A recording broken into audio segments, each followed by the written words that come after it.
আছে তাদের কোনো কার্যক্রম এবং কোনো ধরনের প্রোগ্রাম সফল হবে না ইনশাল্লাহ।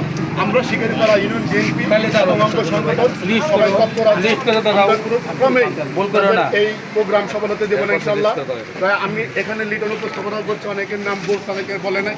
তাই সেই হিসাবে আমাদের সোনাতলা থেকে এই যে মিজান আসছে এবং আরিফ আছে এবং আমাদের লক্ষ্মীকান্তা গ্রামের আরেক কৃতি সন্তান এবং শিকারীপাড়া ইউনিয়নের সুফল নেতা ছিলেন, যুব নেতা ছিলেন শেখ বিন ইসলাম, শেখ দীপু এবং সাংগঠনিক সম্পাদক মজিদ ভাই সহ সবাইকে এখানে কষ্ট করে আসার জন্য ধন্যবাদ জানাচ্ছি।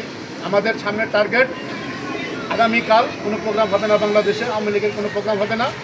আর দ্বিতীয় স্টেপ হলো সামনে আমাদের নির্বাচনে আমাদের দুহারনবাবগঞ্জের নেতা, আমাদের অভিভাবক, ঢাকা জেলা বিএনপির সংগ্রামী সভাপতি এবং ঢাকা বিশ্ববিদ্যালয় ছাত্রনেতা থেকে বেড়ে ওঠা সে আমাদের প্রিয় নেতা জননেতা খন্দকার আবু ইসহাক ভাইয়ের মার্কা ইতিমধ্যে আপনারা জেনেছেন আমাদের নমিনেটেড রয়েছে ঢাকা দুহারনবাবগঞ্জের 1 আসনের জননেতা খন্দকার আবু ইসহাক ভাইকে ধানের শীষে বিপুল ভোটে শিকারীপাড়া ইউনিয়ন থেকে যেভাবে আমরা পারি বিপুল ভোটে জানিয়ে জয়যুক্ত করতে পারি সেই আশা এবং সেই পরিকল্পনা নিয়ে আমাদের সামনে এগোতে হবে।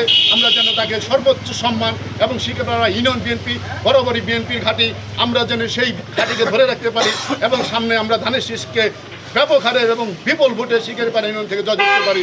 এই বলে আমার বক্তব্য শেষ করছি। ধন্যবাদ সবাইকে। জিন্দাবাদ। জিয়া অমর হোক, তারুণ্যের অহংকার তারেক জিয়া জিন্দাবাদ। আমাদের প্রিয় নেতা জননেতা খন্দকার আবু ইসহাক ভাই জিন্দাবাদ।